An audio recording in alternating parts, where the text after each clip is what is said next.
ఇప్పుడు మనం మన చెస్ట్ అండ్ బ్యాక్ వర్కౌట్స్లోకి వెళ్ళిపోదాం. సో మనం చేయబోయే ఫస్ట్ ఎక్సర్సైజ్ ఏంటంటే మ్యాట్ మీదకి వెళ్ళిపోదాం. మన దగ్గర ఉన్న డంబుల్స్ తీసుకుని లై డౌన్. ఇది very basic exercise, chest press అంటాం. సో ఈ డంబుల్స్ తీసుకుని పైకి పెట్టుకుని హ్యాండ్స్ ఎప్పుడు అబవ్ ద షోల్డర్, ఇలా ముందుకి కాదు ఇలా వెనక్కి కాదు, జస్ట్ స్ట్రైట్ అబవ్ ఇలా పెట్టుకుని we just go 1 and 2, that's it. కిందకి ఇలా ప్రెస్ చేసి and push it back up. ఇది press and push it, nice. 3 4 5 6 7 8 9 10. Very nice. Now take a 5 seconds break. 5 4 3 2 and 1. ఇప్పుడు ఇదే హ్యాండ్స్ ఇలా పెట్టే బదులు దగ్గరికి పెట్టుకోండి. దగ్గరికి పెట్టుకుని ఇక్కడ నుంచి ఇవి చెస్ట్ ఫ్లైస్ అంటాం. ఫ్లై అంటే ఇప్పుడు బటర్ఫ్లై ఫ్లై అయినట్టు జస్ట్ ఓపెన్ అవుట్ అండ్ మళ్ళీ centre, open out and press in the centre, అంతే. ప్రతిదీ ఇలా ఓపెన్ చేసి సెంటర్లోకి ప్రెస్ చేయడం, అంతే.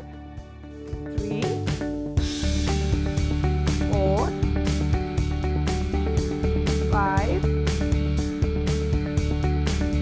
6 fantastic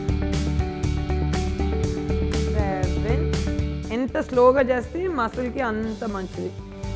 8 9 press well 10. Super. మళ్ళీ 5 seconds break. 5 4 3 2 and 1. Now lacy, let's get on to our knees, or actually we can మన ఫీట్ మీద కూడా వచ్చేయచ్చు. ఫీట్ మీదకి వచ్చేసి నేను మీకు సైడ్లో తిరుగుతాను, వీళ్ళిద్దరూ సెంటర్ మీకు కనిపించేటట్టు తిరుగుతారు. సో మీరు బ్యాక్ పోస్చర్ ఒకటి గుర్తుపెట్టుకోవాలి. మెయిన్ ఇందాక చేసి నీకు చెస్ట్ ఎక్సర్సైజ్, ఇప్పుడు మనం చేయబోయేది బ్యాక్ ఎక్సర్సైజ్. సో హ్యాండ్స్ ఇలా సెంటర్లో పెట్టుకుని ఇక్కడ నుంచి ఇందాక మనం చెస్ట్ ఫ్లై ఎలా చేసామో దీన్ని బ్యాక్ ఫ్లై అంటాం. సో ఇక్కడ నుంచి ఇది 1 2 3. Come on, let's go guys. 1 2 super 3. ఇది చేసేటప్పుడు ఆల్వేస్ గుర్తుపెట్టుకోండి, బ్యాక్ ఇలా స్ట్రైట్ లైన్లో ఉండాలి, స్టమక్ ఎప్పుడు ఇన్వర్డ్ ఉండాలి. Okay, so that is main important. ఈ పోస్చర్ సరిగ్గా లేకపోతే మనకి నడుము నొప్పులు, వెనకాల నొప్పులు వస్తాయి. సో అది లేకుండా చేయాలి. So back straight and go. Nice. 7 and neck is always straight. 8. కళ్ళు ఎప్పుడు కిందకి చూడాలి. 9 10. Very nice. ఈ పోస్చర్ అనేది మనం సరిగ్గా పెట్టుకుంటే అప్పుడు కరెక్ట్ మసిల్ మీద ఇలా బ్యాక్ మసిల్ మీద పడుతుంది. So that is back fly. The same thing ఇప్పుడు మనం ఇలా బెండ్ చేస్తాము, ఇవి బ్యాక్ రోస్ అంటాము. హ్యాండ్స్ని ఇలా ఓపెన్ పెట్టేసుకోవాలి. పెట్టేసుకుని ఎల్బో ఎప్పుడు బాడీకి టచ్ చేసి ఉండాలి, బోత్ సైడ్స్. ఓకే, సో ఇలా స్క్వాట్ చేసి స్లైట్ బెండ్ అయ్యి ఇలా నడుము లోపలికి పెట్టుకుని బ్యాక్ స్ట్రైట్ పెట్టుకుని అండ్ లెట్స్ గో. ఇలా ఓపెన్ ఫిస్ట్ పెట్టుకుని ఎల్బోస్ ఎప్పుడు బాడీకి టచ్ చేసి ఉండాలి. కాబట్టి స్ట్రైట్ చూడండి, చూసి let's go. 1 2 3. Back straight always గుర్తుపెట్టుకోండి.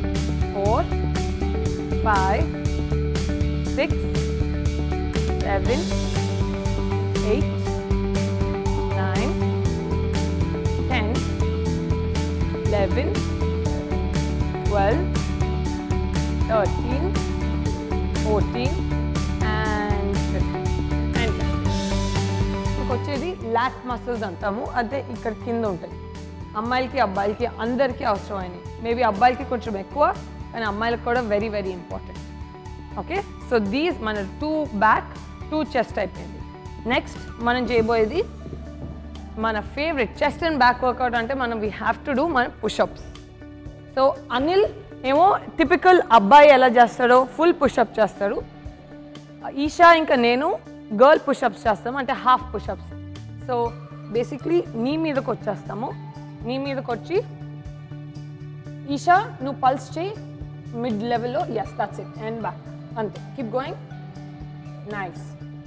అండ్ అక్కడి నుంచి ఇంకొంచెం ఎక్స్ట్రా చేయగలిగిన వాళ్ళు నాలా చూస్ చేయండి. All the way up up. And Anil, fantastic, go for it. Anil చేసేది ఫుల్ పుషప్. సో మీరు మీ దగ్గర మీరు చేయగలిగిన వేరియేషన్స్లోని మీరు కంటిన్యూ అయిపోవచ్చు. So let's do 15 each. 5 4 3 2 1.